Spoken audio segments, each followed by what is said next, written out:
À 13h30 et sous un ciel peu ensoleillé, les premières trompettes retentissent à l'entrée de la cour royale.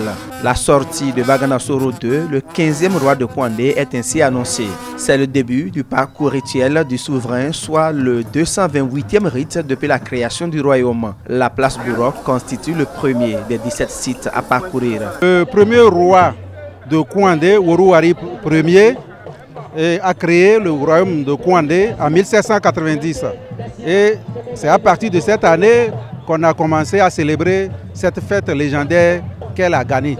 En faisant son entrée dans le village, il a fait escale à Bouro, qui est devenue une place sacrée. Des 17 étapes, 14 abritent les tombeaux des prédécesseurs de l'actuel locataire du palais royal de Kwandé. C'est les princesses qui exécutent des danses autour des tombeaux sacrés. Une fois de retour, le cortège royal s'immobilise devant le palais, où le souverain prie pour les filles et fils de Kwandé et le Bénin tout entier.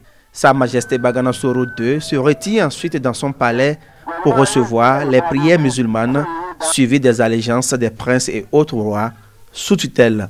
Après Niki, si on est parti là-bas prendre les bénédictions, nous sommes obligés dans la Takura arriver à Kwandé pour prendre aussi les bénédictions de Baganasoro II, roi de Kwandé. Vraiment, c'est une joie. La première autorité communale, quant à elle, saisit l'occasion pour lancer un appel au gouvernement.